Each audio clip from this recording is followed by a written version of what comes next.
In this video, we're going to be creating the artwork for a 3D printed logo. I had someone reach out wanting to convert this logo into a 3D printable logo for our flat bill cap gift boxes. So the logo needs to be 52 millimeters tall because that is the tallest logo for the front of the cap. And you can see that this video is not of great quality. So you can see here it's very, very fuzzy, very low quality, but we can generally get pretty good usable results by using Chat GPT, even on a logo that's less than desirable. So let's go ahead and just drag and drop over here to Chat. Now, I do pay for Chat, so it's $20 a month. Yeah, it's an amazingly useful tool.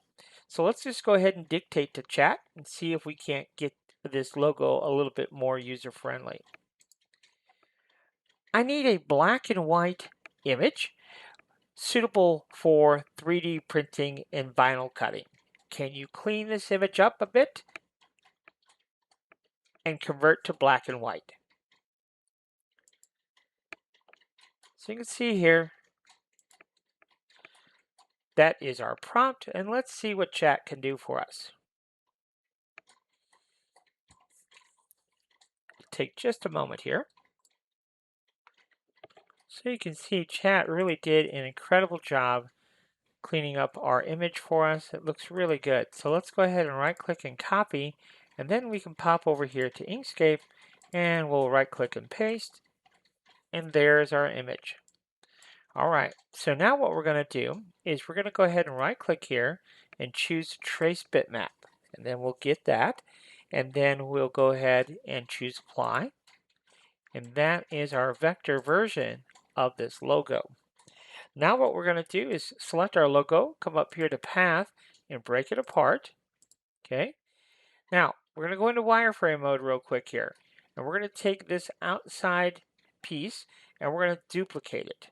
And then we're going to go to the object and we're going to choose lower to bottom, and then we're going to go ahead and make it white. And then what we're going to do is switch over here to layers. Okay, and you'll see we've got lots and lots of pieces, but that very last one, we're going to go ahead and turn that off.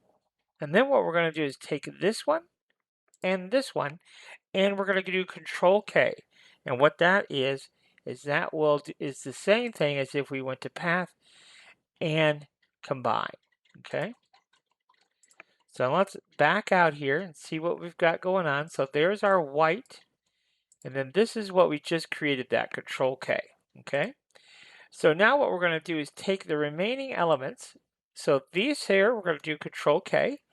And then for the L and A portion, we're going to do Control K. And then finally for this last, we're going to do Control K. All right. So now we have our outside border. And then we have kind of our back plate.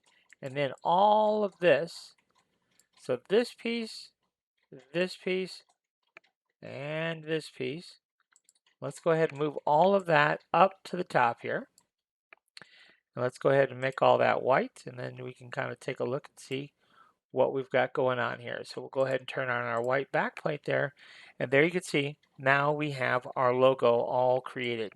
So we are going to go ahead and reset the height here. Now I do have this locked, and so we're going to do a height of 52 because again that is our finished cap logo size. So we'll go ahead and save that. And let's just call it LAFC logo. So the LA football, there we go, football club logo. And that's it. That's how we create the logo. Now the artwork for our logo. Now we have to go into Bambu Studio and turn it into an actual 3D model. Here we are in Bambu Studio. Let's go ahead and import our artwork here. So we're going to hit Control I here in Bambu, go to our desktop here, and we're looking for the LA Football Club logo that we just created.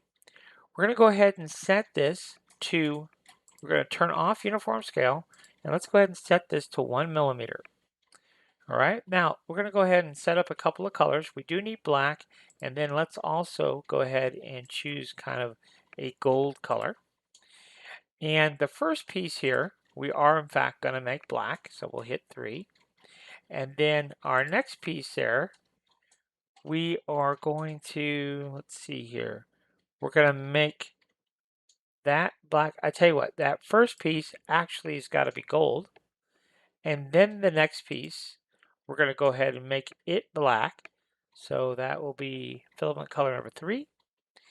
And then the outside there, we're going to make it black as well. And then this one, and this one, and this one all get turned to black. No, excuse me. Those get turned to gold. I'm sorry. Yes, indeed. So I believe that's how we've got to have it. All right. So now let's go ahead and start putting this together. So for our first piece here, we're going to go ahead and set the Z height to 1. And then our next piece, we're going to go ahead and set that Z height to 1. And then this one, and this one, and this one, we're going to do 1.5. Now that gets us pretty darn close to what we want, but let's double check. Look at the original image, make sure that we're doing things the right way here, because something tells me we're off a little bit. So we're pretty close. What we want on the outside is black, and then you see here we have gold, and then yes, we have, yep. So that all lines up, matches up exactly what we began with. So there you go. So that is our logo. Now let's go ahead and slice it. Let's see. Slice is really nice. That's what she's going to look like. We can turn off our seams so we could just see it by itself there. That looks pretty good. Now if I come over here to the global tab, you can see here we're on our special profile for cap plates. So that gives us a really good look at what our finished logo looks like. So you see it is super easy here in Bambu once we have our artwork set up properly in Inkscape. So I hope that helps you out and helps you understand exactly how to set those logos up very quickly, very easily. So until next time, thanks for watching. If you have any questions or need one-on-one training or some custom files made for you, this is my contact information, so feel free to reach out via email. You can text me. You could even give me a call. I'd be happy to answer questions or give you more details on the one-on-one training we offer, and as well as if you need custom files made until you are up to speed on how to make them yourself, feel free to reach out and we'd be happy to help you with that as well.